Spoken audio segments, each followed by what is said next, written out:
گیت گاتا رہوں میں نبی کے، ہو توفیق ایسی عطا یا الہی۔ گیت گاتا رہوں میں نبی کے، ہو توفیق ایسی عطا یا الہی۔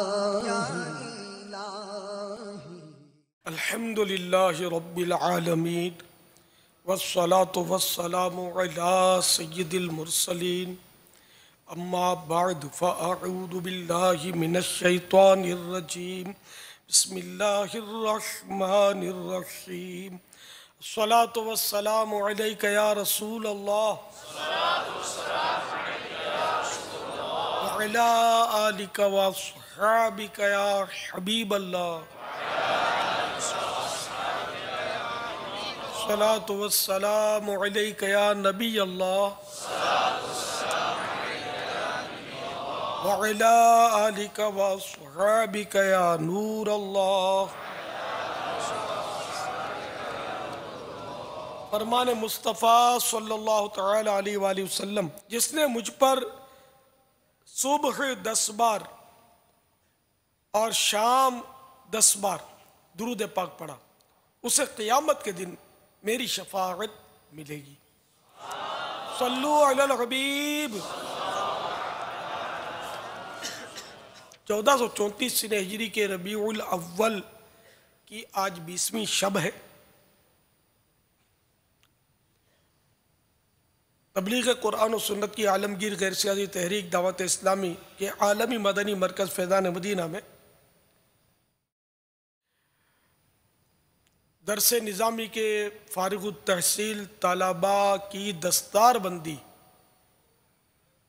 کے سلسلے میں 3 روزہ تربیتی اجتماع جاری ہے، جس کی ایک کڑی مدنی مذاکرہ بھی ہے۔ آئیے پہلے اچھی نیتیں بڑھا لیتے ہیں۔ حسب حال اچھی نیتیں کرنی ہیں، وہ نیتیں کرنی ہے کہ جن پر آپ کا ذہن ہے کہ میں ایسا کروں گا، عمل کروں گا اس پر، اللہ عز و جل کی رضا پانے اور ثواب کمانے کے لیے اچھی نیتیں کرتا ہوں۔ اول تاخیر شریک رہتے ہوئے علم دین حاصل کروں گا۔ از ابتدا تا انتہا موبائل فون بند رکھوں گا۔ یہاں انشاءاللہ کہنے کا آپ کے موقع نہیں، کیونکہ آپ کے پاس موبائل فون، جو میلاد حال میں ان کے پاس تو موبائل فون ہے ہی نہیں نا، تو نیت ہوش کے ساتھ کریں۔ یہ مدنی چینل کے ناظرین کے لیے میں نے نیت کروائی کہ اگر وہ بھی واقعی علم دین کے برکتیں حاصل کرنا چاہتے ہیں تو یکسوئی کے ساتھ سنیں گے تو ہی حاصل ہوگا، ورنہ موبائل فون تو اینٹی یکسوئی ہے۔ وہ گھنٹی بجے گی تو تھوڑا بہت یاد بھی تھا وہ شاید بھول جائے گا، ادھورے جواب میں گھنٹی بجے گی تو ہاں کا نہ کا ہاں، حلال حرام کے فرق شاید سمجھ میں نہیں آئے گا، وہ مشکل ہو جائے گی بیچاروں کے لیے۔ تو اس لیے جب علم دین کا معاملہ، پھر یہ کہ سوال جواب کا معاملہ دینی مسائل میں، یہ تو بہت زیادہ یکسوئی کا متقاضی ہے۔ صلو علی الحبیب۔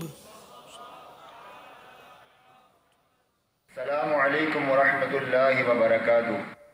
وعلیکم السلام ورحمۃ اللہ وبرکاتہ۔ پیارے باپا جان محمد عامر رضا عطاری، جوہانسبرگ فیضان بلال مسجد سے عرض گزار ہوں۔ الحمدللہ عز و جل آپ کے نظر فیض اثر سے کئی طلباء کرام آپ کے دست مبارک سے دستار فضیلت کی سعادت پا رہے ہیں۔ میں بظاہر آپ سے بہت دور اس وقت مدنی قافلے کے درمیان جوہانسبرگ کی ٹاؤن کی مین مسجد فیضان بلال مسجد میں وقف مدینہ کی نیت سے مدنی مرکز کے حکم سے حاضر ہوا ہوں۔ پیارے باپا جان برائے کرم مجھ پر کچھ ایسی نظر کرم فرمائیں کہ میں آپ کی چاہت کے مطابق اللہ اور اس کے رسول عز و جل صلی اللہ تعالی علیہ وسلم کی رضا کے لیے سنتوں کی دھومیں مچاتے ہوئے مدینے میں ایمان و عافیت کے ساتھ شہادت کی موت حاصل کر لوں۔ الحمدللہ عز و جل پیارے بابا جان گزشتہ دنوں دعوت اسلامی کے اس مدنی قافلے کی کوششوں سے ایک غیر مسلم نے اسلام قبول کرنے کی بھی سعادت حاصل کی۔ ان کا نیا نام محمد میلاد رکھا گیا۔ برائے کرم ان کی اور ہم سب کے ایمان کی حفاظت کے لیے بھی دعا فرما دیں۔ جزاکم اللہ خیرہ۔ ماشاء اللہ، بارک اللہ، اللہ تعالیٰ جزائے خیر عطا فرمائے۔ وقف مدینہ ہو گئے، اللہ تعالیٰ آپ کا دل لگا دے، استقامت بخشے آپ سب کا، اور آپ کے صدقے مجھ گناہگار کا بھی اللہ تعالیٰ ایمان سلامت رکھے، ایمان پہ استقامت عافیت کے ساتھ زیر گنبد خضرا شہادت جنت البقیع میں مدفن اور جنت الفردوس میں اپنے پیارے حبیب صلی اللہ تعالیٰ علیہ وآلہ وسلم کا پڑوس نصیب فرمائے، آمین بجاہ النبی الامین صلی اللہ تعالیٰ علیہ وآلہ وسلم۔ صلو علی الحبیب علی محمد۔ میرا نام محمد اکبر قادری ہے، میں ہند کے صوبہ بہار کے راجدھانی پٹنہ سے بول رہا ہوں۔ آپ کی بارگاہ میں پاپا میرا سوال ہے، جب آدمی کا دل نیکیوں کی طرف مائل نہیں ہوئے تو کیا کرنا چاہیے؟ اور جب انسان نیک عمل کرے تو اس میں اخلاص پیدا کرنے کے لیے کیا کرنا چاہیے؟ مریض ہوتا ہے، اس کو نہ دوا پینے کو جی چاہتا ہے نہ کھانے کو جی چاہتا ہے، لیکن وہ دوا بھی پیتا ہے، کھانا بھی کھاتا ہے تاکہ صحت بھی ملے اور زندگی بھی بچے۔ اسی طرح نیکیوں میں دل نہ لگنا، یہ ظاہر ہے کہ یہ ایک عام سی شکایت ہے کہ عموماً ہمارا دل نیکیوں میں نہیں لگتا، ہمارے نفس پر نیکیاں بہت گراں ہوتی ہے، نماز نہیں پڑھی جاتی، اتنی سستی شیطان دلاتا ہے ہم کو۔ لیکن اب یہ کہ ہر نماز تو پڑھنی ہے، اسی طرح دیگر نیکیاں بھی چاہے کتنی نفس پر گراں ہو، ان کو بجا لانا چاہیے اور اس کے لیے بھرپور کوشش کرنی چاہیے۔ بلکہ بعض صورت ایسی ہے کہ جب کوئی عبادت گراں گزرے تو اس میں یہ ہے کہ ثواب زیادہ ملتا ہے، جیسے کہ سخت سردی ہے، وضو کو جی نہیں چاہتا، پھر بھی اگر وضو کرے گا، نزلہ ہے تو وضو کو دل نہیں کرتا پھر بھی وضو کرے گا، تو یہ ہے نا کہ اس طرح کے جب وضو دشوار ہو ایسی صورت میں وضو کرنے میں ڈبل ثواب ملتا ہے۔ اسی طرح جس کے مخارج ادا نہیں ہوتے، بہت اٹک اٹک کے پڑھ پاتا ہے کوششیں کرتا ہے بیچارہ پوری، تو اس کو بھی ثواب زیادہ ملتا ہے۔ تو یہ اسی طرح دیگر عبادات میں بھی کہ جب نفس پر گراں ہو تو اس میں ثواب جو ہے وہ زیادہ ملنے کی صورت ہوتی ہے، جبکہ کوئی اور مقصود شرعی فوت نہ ہوتا ہو۔ حدیث شریف میں افضل الاعمال احمزھا، افضل ترین عمل وہ ہے کہ جس میں زحمت زیادہ ہو، لہذا یہ کہ نیکیاں کرتے رہنی چاہیے، تو آہستہ آہستہ آہستہ اس میں دل بھی لگ جائے گا۔ ایسا نہیں کہ ہر وقت دل نہیں لگتا، کبھی لگتا ہے کبھی نہیں لگتا، کبھی کم لگتا ہے کبھی زیادہ لگتا ہے، کبھی بہت زیادہ جی چاہتا ہے کہ نماز پڑھو، پھر وہ آدمی ٹھنڈا ہو جاتا ہے۔ کوشش جاری رکھنی چاہیے، اور اخلاص کیسے پیدا ہو؟ اب دیکھیں کہ یہ 2 منٹ میں کوئی ایسا نسخہ میرے پاس نہیں ہے اخلاص پیدا ہو جائے۔ اللہ مجھے بھی اخلاص عطا کرے، میرا بھی نیکیوں میں دل لگائے، ایسے کاموں کے لیے مسلسل جد و جہد کرے اور معلومات حاصل کرے۔ اب نیکیاں تو نیکیوں کے فضائل معلوم کرے، جنت کی ابدی نعمتوں کی اپنے اندر خواہش پیدا کرے، حرص بڑھائے، اور اس کے لیے معلومات اکٹھی کرے کہ جنت میں کیا کیا ہوگا۔ تو یہ عام طور پہ کچھ نہ کچھ معلومات ہوتی ہے ہم لوگوں کو کہ جنت میں کیا ہوگا، تو اس کا شوق بڑھائے۔ پھر یہ کہ اللہ تعالیٰ کی رضا، اصل جو اخلاص ہے نا وہ تو ہے یعنی کہ اللہ کی رضا، یہ مطلب یعنی کہ سمجھو کہ یعنی اخص الخواص جو ہوتے ہیں نا، یہ ان کا رتبہ ہے کہ نہ وہ جنت کے شوق میں عبادت کرتے ہیں نہ جہنم کے خوف سے، ان کا مطمع نظر صرف رب کی رضا ہوتی ہے کہ میرا رب راضی ہو جائے. بس ہم بھی زبانی تو یہ بول دیں گے، لیکن ظاہر ہے کہ شاید ہمارا دل، ہمارا جو دل ہے نا وہ اس کا ساتھ نہ دے، تو اس لیے اس طرح کے دعوے نہ کیے جائیں. تو بہرحال یہ کہ اللہ کی رضا کے لیے عمل کیا جائے. اور اخلاص کی ایک تعریف یہ بیان کی گئی ہے کہ مخلص وہ ہے کہ وہ جب عمل کرے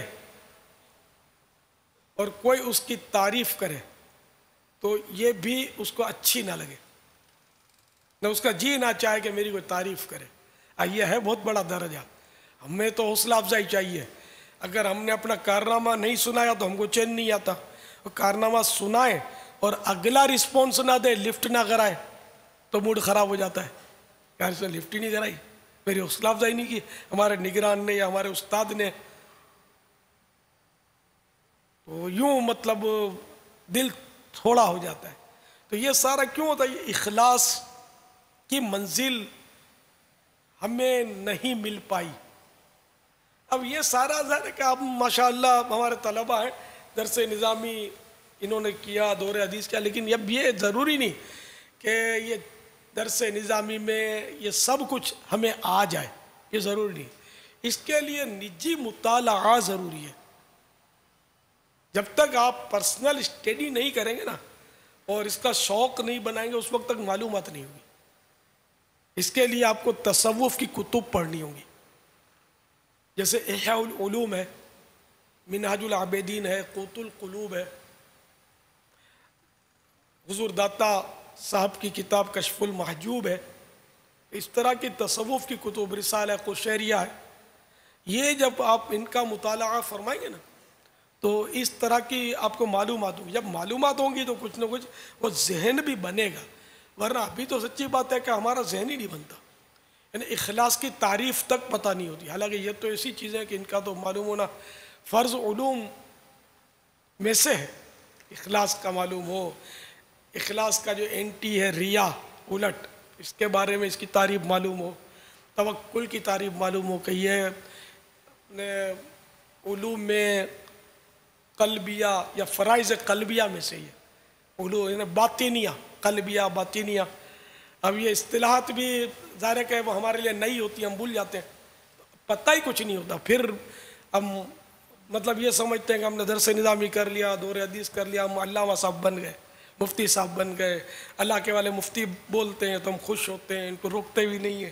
اپنی پوزیشن یہ ہوتی ہے. معلومات جو بنیادی، صحیح بولتا ہوں، بنیادی معلومات وہ نہیں ہوتی.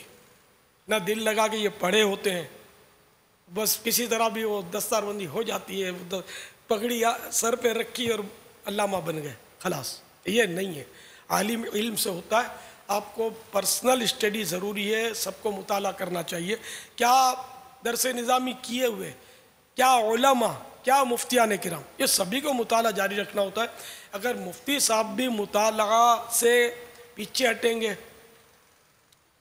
تو جو کچھ پڑھا تھا سیکھا تھا نسین منسین ہوتے دیر نہیں لگتی، بھول جاتے. یہ مسلسل جاری رہے. یہ علم کی ایک خوبی ہے کہ جتنا خرچ کریں گے یہ بڑھتا ہے، تو سیکھتا رہے، سکھاتا رہے، بانٹتا رہے. تو جو عیسائی بھائی جنہوں نے سوال کیا ان کے لیے بھی یہی عرض ہے کہ یہ کتابیں آپ پڑھیں، علماء کی صحبت، معاشقان رسول کی صحبت، مدنی قافلوں میں سفر. تو اس طرح انشاءاللہ یہ کہ یہ معلومات ہوتی رہیں گی. مدنی انعامات پر عمل کریں. باقی 2 منٹ میں یہ سب کچھ ظاہر ہے کہ 2-4 منٹ میں اگر کچھ بتا بھی دیا جاتا ہے تو یاد تھوڑی رہتا ہے. تو اخلاص یہ ہے، یہ ذہن میں رکھیے. اصل میں جو اخلاص کی تعریف ہے وہ یہ کہ عمل صرف اللہ کے لیے کیا جائے، اس میں غیر کی رضا شامل نہ ہو. اچھا، پھر اس کی صورت بنے گی کہ بعض صورتوں میں غیر کی رضا ان معنوں کو ہوتی ہے کہ اصل مقصود اللہ کی رضا ہوتی ہے. جیسے ماں کی اطاعت کر کے ماں کو خوش کر دینا، یہ اللہ کی رضا کے لیے ہو، یہ اخلاص کے ساتھ مربوط ہے. یہ کسی مسلمان کی دل جوئی محض اللہ کی رضا کے لیے کی تو اب یہ بھی اخلاص کے ساتھ ممکن ہوئی، جبکہ اس سے کوئی ذاتی مفاد نہ ہو۔ ہمارا عام طور پہ ذاتی مفاد وابستہ ہوتا ہے کسی کو خوش کرنے میں، تو جب نہ ہو محض اللہ کی رضا کے لیے، وہ شکریہ کی بھی طلب نہ ہو، مگر ہماری تو حالت یہ کہ اگر ہم کسی کے ساتھ احسان کریں اور تھینک یو نہ بولے تو موڈ خراب ہو جاتا ہے، یار بڑا بے مروت آدمی ہے، تھینک یو نہیں بولا، یار شکریہ تک ادا نہیں کیا اس نے، رکھا بالکل خشک آدمی ہے۔ یہ پھر ساری باتیں اخلاص کے منافی ہے، بلکہ یہ بدگمانیوں اور گناہوں کے دروازے کھولنے والی باتیں۔ اب یہ ساری باتیں جاننے کے لیے عاشقان رسول کی صحبت بھی ضروری ہے، اور مطالعہ اس کے بغیر گزارا نہیں ہے، اور مسلسل مطالعہ۔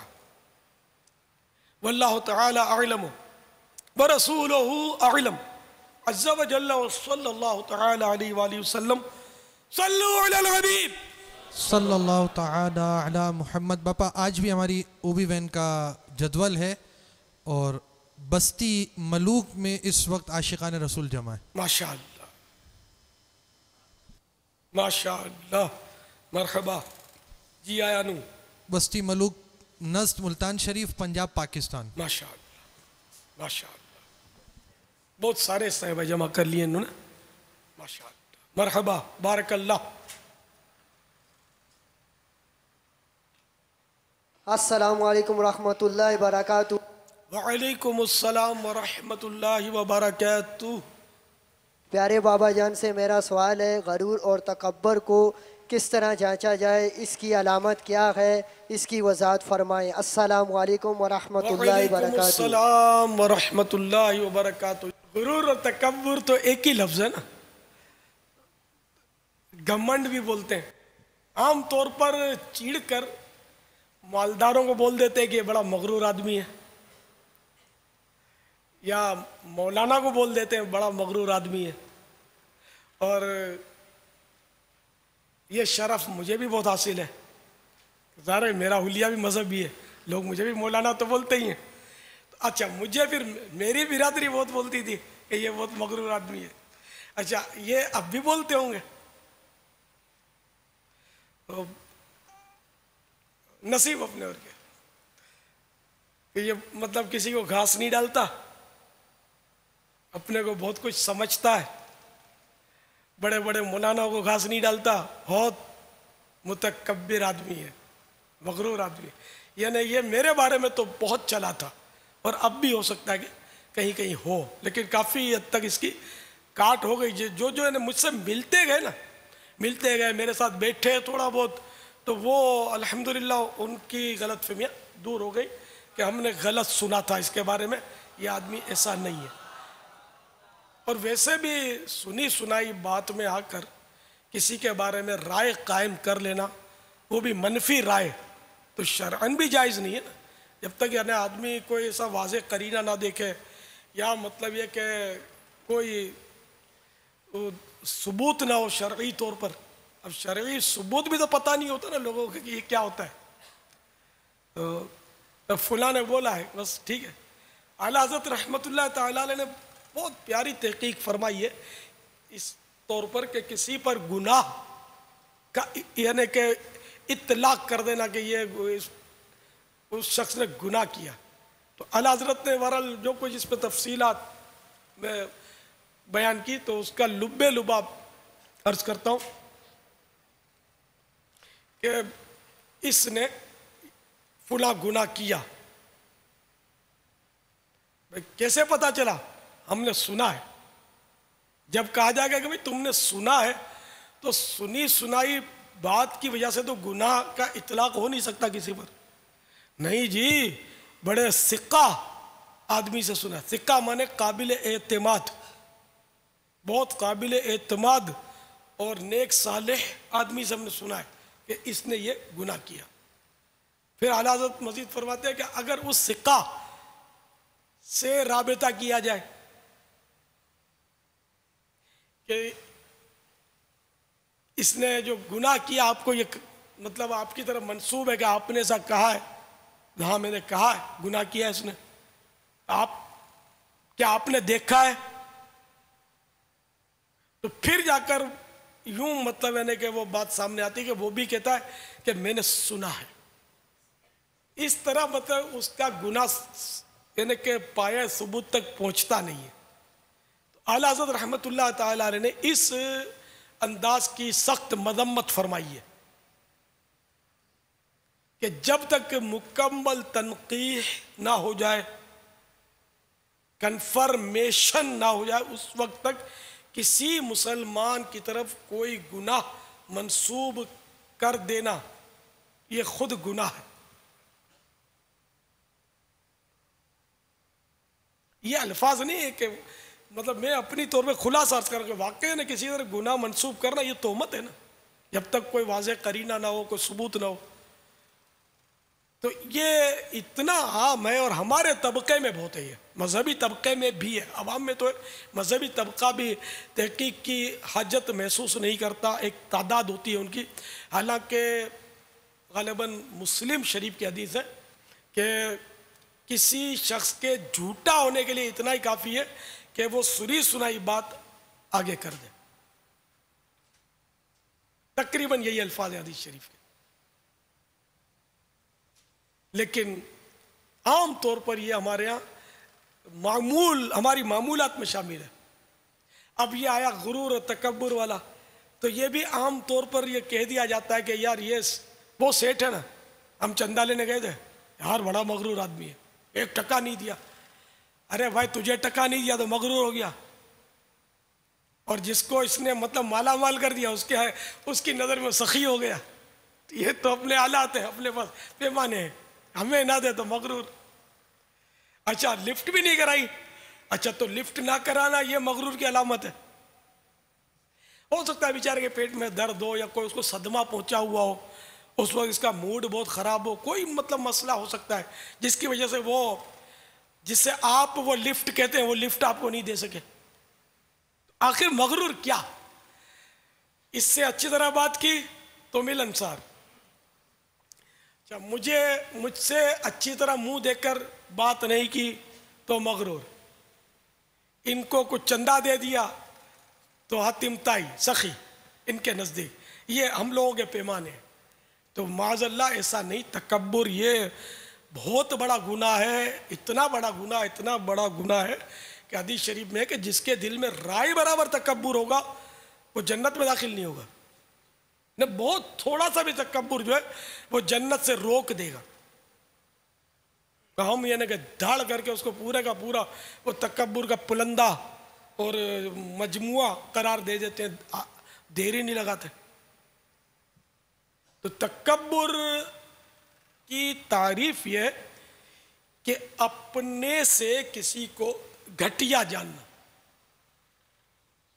تو اب کوئی ہم سے مسکرا کر بات نہیں کرتا، اچھی طرح لفٹ نہیں دیتا، اچھی طرح ملتا نہیں ہے، تو اب اس کو ہم کیسے کہہ دیں کہ یہ مغرور ہے؟ بعضوں کی نیچر ہوتی ہے، وہ نیچر چینج بھی نہیں ہوتی، یہ بھی ہوتا ہے۔ ابھی پچھلے دنوں ایک عیسائی بھائی ملنے آئے بیچارے، وہ بولے میرے گھر والے میرے مخالف، میرے دوست احباب میرے مخالف، میرا مطلب یعنی کہ پڑوسی سب مجھ سے نفرت کرتے ہیں۔ اس کا میں نے انداز گفتگو اور میں نے نوٹ کیا اس کو، تھوڑا اس کی فیس ریڈنگ کی، تو میں نے کہا کہ یہ بتائیے کہ آپ جب ملتے ہیں کسی سے تو آپ مسکراتے ہیں؟ تو اس نے کہا کہ یار یہی تو ہے کہ مجھے مسکرانا نہیں آتا ہے۔ میں نے کہا یہ تو ہوگا، آپ مسکرانا آپ کو اس کی پریکٹس کرنی پڑے گی۔ تو بیچارہ آدھا مسکراتا تھا زبردستی، بولا مجھے نہیں آتا مسکرانا۔ تو میں نے کہا آپ خوشگوار گفتگو کر سکتے ہیں؟ بولا یہ بھی تو نہیں آتی میرے کو۔ تو یہ کوئی ایسا ہو نا کہ ہم بھی یوں متی چاہیے ہم مسکرانا بھی سکھائیں۔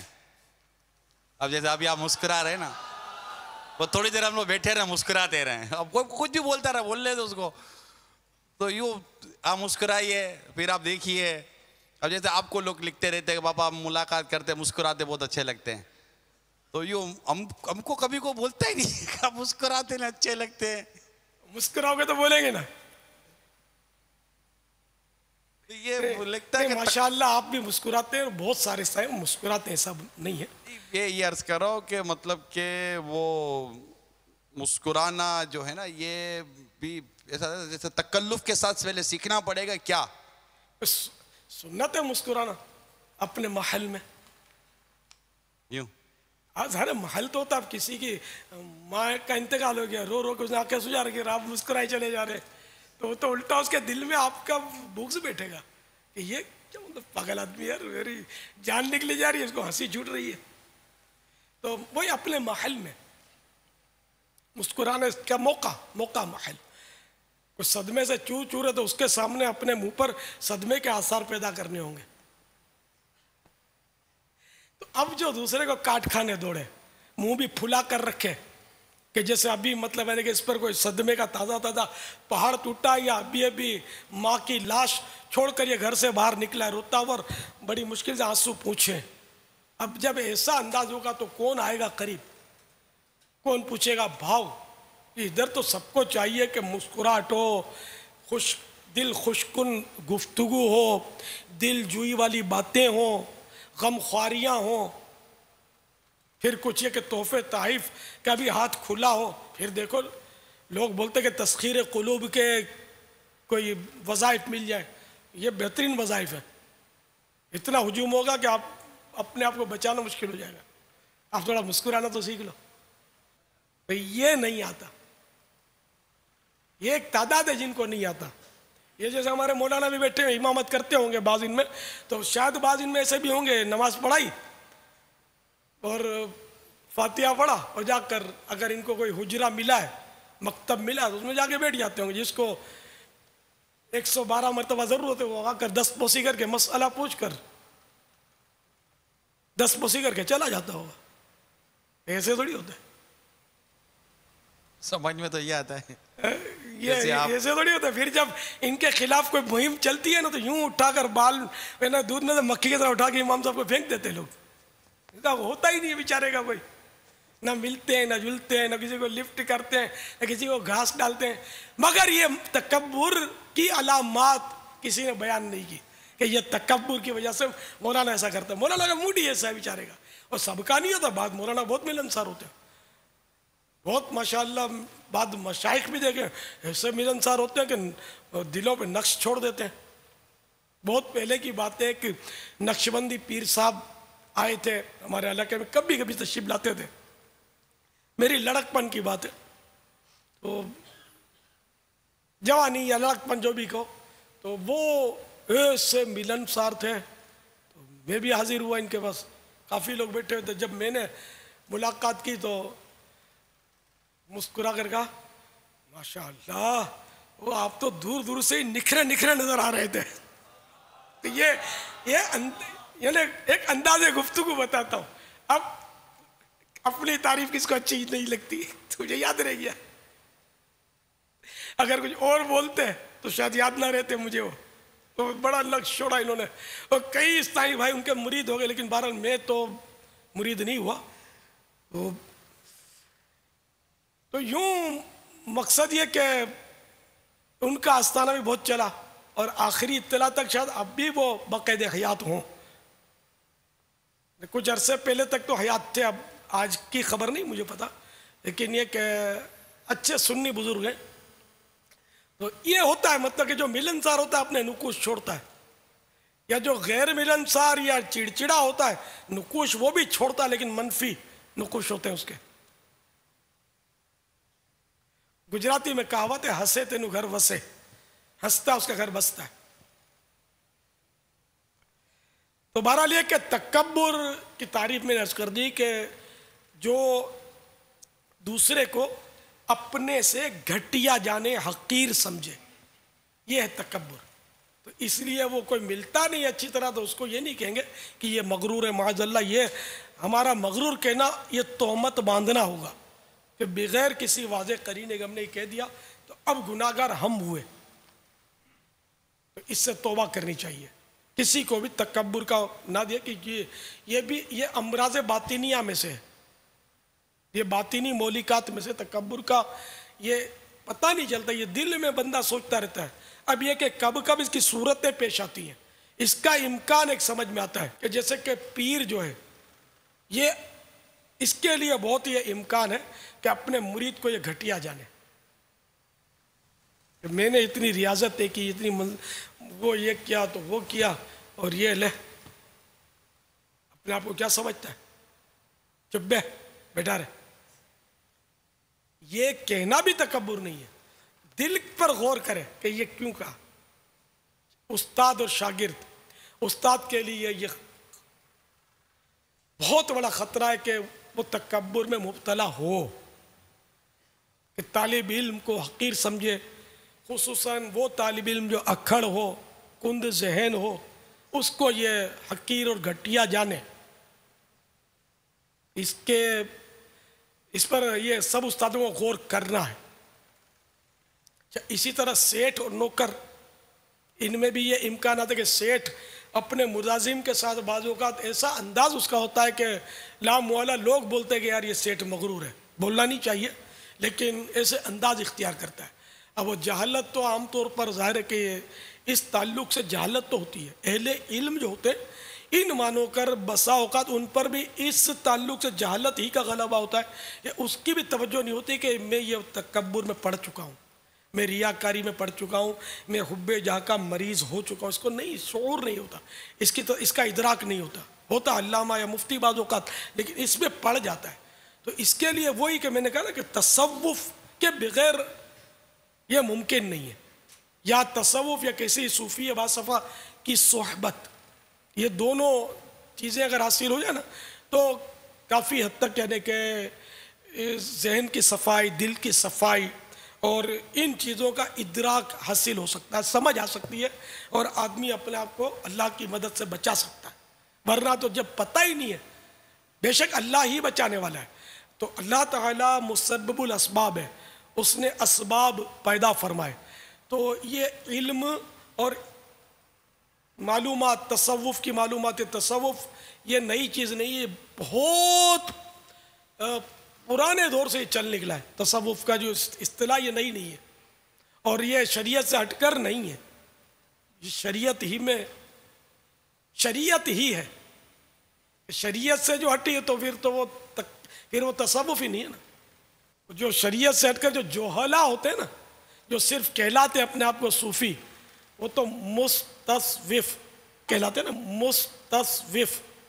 وہ جو جعلی صوفی ہوتے ہیں تو پہلے میں سین ہے، مستصوف یعنی بناوٹی صوفی، لکھ لیجئے مستصوف، پہلے سین بعد میں سواد.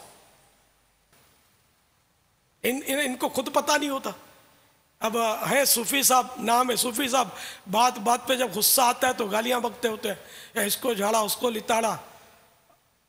ارے وہ ابے تبے اخلاق جیسی کوئی چیز ہی نہیں ہوتی، کنجوسی تو ڈیرا ڈال کے پڑی ہوتی ہے. تو یہ تھوڑی صوفی ہوتا ہے.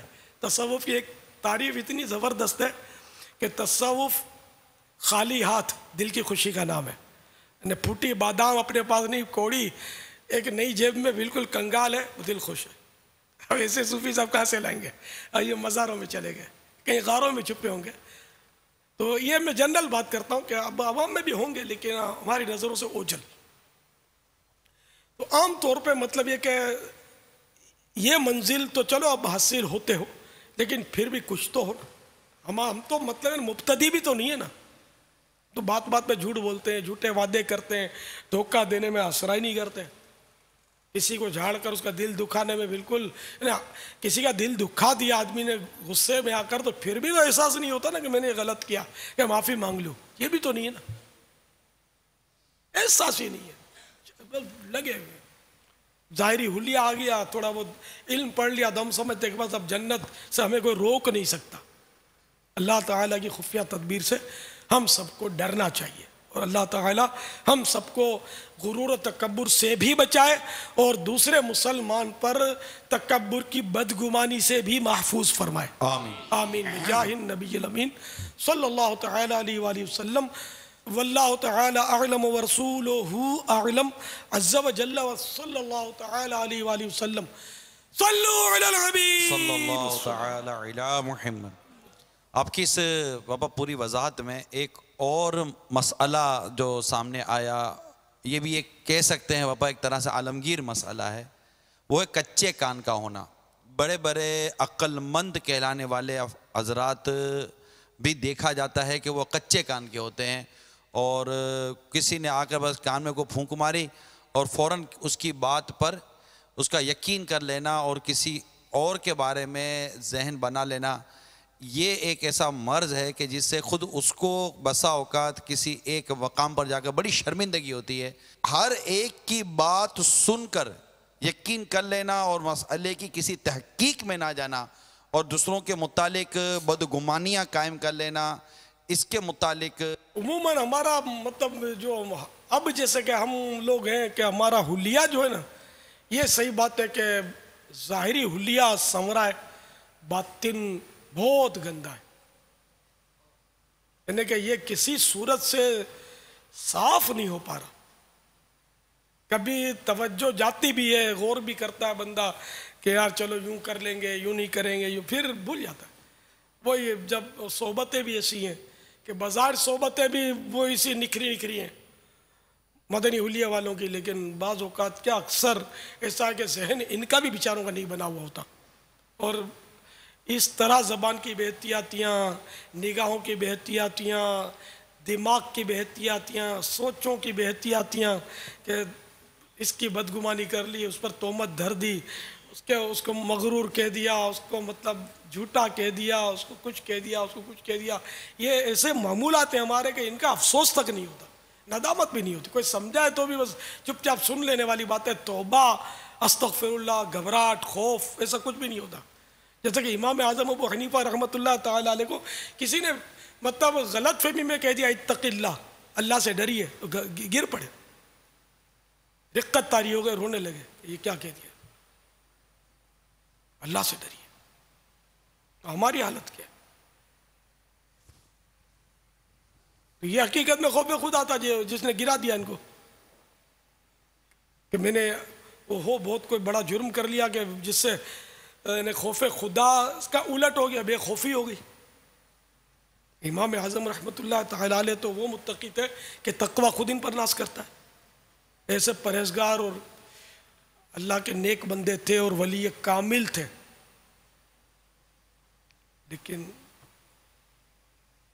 تو جتنا مطلب یہ ہے کہ یہ لگتا ہے کہ جتنا تقوی زیادہ ہوگا اتنا اللہ کا خوف بھی بڑھے گا، اور جتنی تقوی کی کمی ہوگی اتنا خوف گھٹے گا۔ ایسا بس یعنی اولیاء کرام کے حالات پڑھتے ہیں تو بڑی شرم آتی ہے کہ لوگ ہمیں کیا کیا سمجھتے ہیں اور بیچارے کتنا احترام کرتے ہیں ہمارے ظاہری حلیے کی وجہ سے، اور ہم اپنے پاس ہے ہی نہیں کچھ۔ یار دل اتنا گندا ہے، 1000 سمندر بھی دھو کر اس کو صاف نہیں کر سکتے، اتنا گندا ہے۔ پھر دھونے کا بھی حقیقی معنوں میں ذہن نہیں، اس کے لیے کوئی ریاضت کرے، کوئی کوشش کرے آدمی، اس پر کوئی غور و تفکر کرے، اس کا بھی ذہن نہیں ہے، مشکل ہی ہے نہیں، بس اپنے لاؤبالی پن ہے، اسی حالت میں موت آ جاتی ہے۔ تو بہرحال یہ کہ اصلاح نفس پر بہت کوشش کرنی چاہیے، زبان کی حفاظت، نگاہوں کی حفاظت، بالکل یعنی کہ بہت بری حالت ہوئی، جیسے کہ لاپرواہی سے بولنا، پرواہی نہیں کیا بول رہا ہے، سوچنے کی عادت ہی نہیں ہے، پہلے تولو بعد میں بولو، جواب ضرور ملے گا لیکن تولنے کا ذہن کا ہے۔ تولتے ہوتے تو شاید کہاں کے کہاں نکل جاتے، تولنے کا ذہن ہی نہیں ہے، خالی نعرے کا جواب بھی جب دیتے ہیں اس وقت بھی غفلت طاری ہوتی ہے، منہ سے جواب نکل رہا ہوتا ہے، دماغ کہیں وہ بھٹک رہا ہوتا ہے۔ اسی طرح نگاہوں کا معاملہ، یہ بھی بھٹکتی رہتی ہیں چاروں طرف، ہے نہیں، شعور ہی نہیں ہے کہ نیچے نگاہیں رکھ کر بھی کبھی مطلب میں نے دیکھ کے آدمی کیا نیچے نگاہیں انہیں قصدن رکھے، نیچے نگاہیں ثواب سمجھ کر کے میں اس نیت سے کہ میں نیچے نگاہیں رکھنے کی عادت بنانا چاہتا ہوں، اس لیے میں پریکٹس کر رہا ہوں تو ثواب ملے گا۔ ویسے اتفاق سے نیچے نگاہیں بغیر کسی نیت کے تو ثواب نہیں ملے گا۔ بہرحال کئی نقصانوں سے پھر بھی آدمی بچا رہتا ہے، نگاہیں ادھر ادھر گھمانے میں تو بد نگاہی کا بھی چانس بہت رہتا ہے، کسی کے عیب پر نظر پڑنے کا بھی امکان رہتا ہے، کسی کے کھلے ستر پر امکان رہتا ہے، کسی کے چست لباس کی وجہ سے اس ستر کے ابھاروں پر نظر پڑنے کا امکان رہتا ہے۔ اور اب تو ذرا باہر نکلو تو زیادہ سائن بورڈ بھی ایسے ہیں کہ جس میں بد نگاہی کا سامان ہوتا ہے اکثر، تو اس لیے نگاہیں نیچے رکھنے میں عافیت ہے، لیکن ذہن ہی نہیں ہے، خالی سن لینا ہے بس. یا اگر کوئی نگاہ نیچے رکھنے والا کسی کا تذکرہ ہوا تو بولتے ہیں یار یہ اس کا میٹر ہے، اپنے سے نہیں ہوتا. یعنی جس نے یہ ذہن بنا کہ اپنے سے نہیں ہوتا وہ اس سے ہوگا بھی نہیں. یعنی یہ ایک مدنی پھول آپ ذہن میں رکھیں. جیسے کہ استاد کسی شاگرد کو کہے کہ یار تو تیری عقل موٹی ہے، آج تیری سمجھ میں نہیں آئے گا، بولتا ہوں نا، یہ بیچارہ آپ نہیں سمجھ سکتا. یہ استاد کا بہت بڑا عیب ہے. اور کبھی بھی یعنی کہ کامیاب استاد ایسی باتیں نہیں کرے گا کہ ایسا کن ذہن ہو تو شفقت دے گا کہ یار کسی طرح یہ پڑھ جائے. ناکام استاد وہ اس کو مطلب مزید بیچارے کو ٹارچر کر کے اس کو بیچارے کو مدرسہ ہی چھوڑ کے چلا جائے گا. اب میں استاد صاحب بھی تو کہہ رہے میں پڑھ نہیں سکتا، میں ہوئی کن ذہن. یہ اساتذہ کے لیے مدنی پھول ہے. یہ کبھی بھی کسی طالب علم کو یہ نہیں کہ تو پڑھ نہیں سکتا. آپ کو کیسے پتہ چل گیا کہ نہیں پڑھ سکتا؟ ہو سکتا ہے کہ اللہ تعالیٰ کا اس پر خصوصی انعام ہو جائے، اس کا حافظہ قوی ہو جائے، آپ کو پیچھے رکھ دے.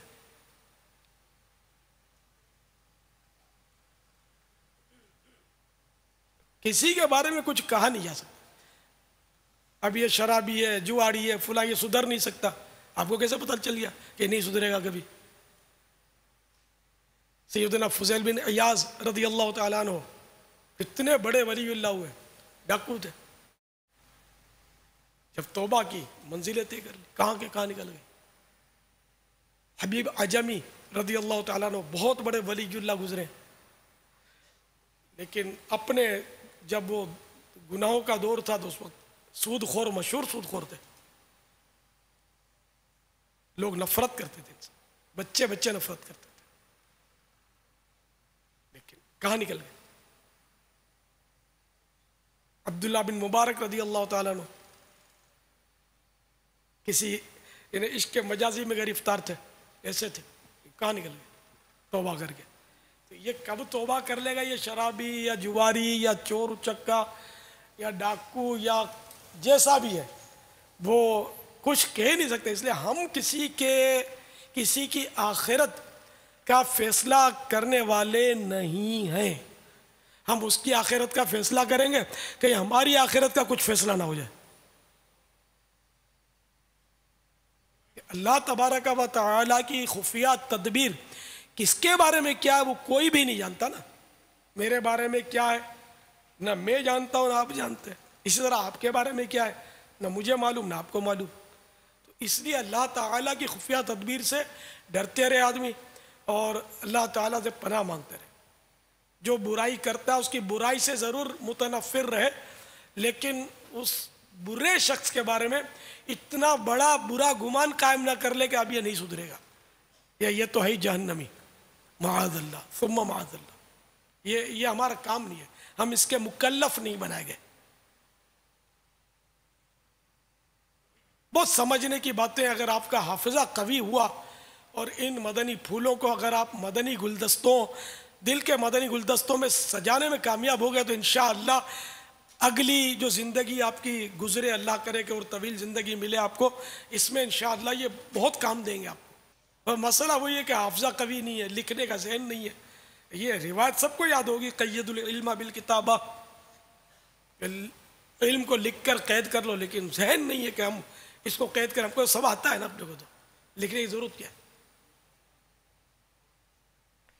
واللہ تعالی اعلم ورسولہ اعلم عز وجل وصلی اللہ تعالی علیہ وآلہ وسلم.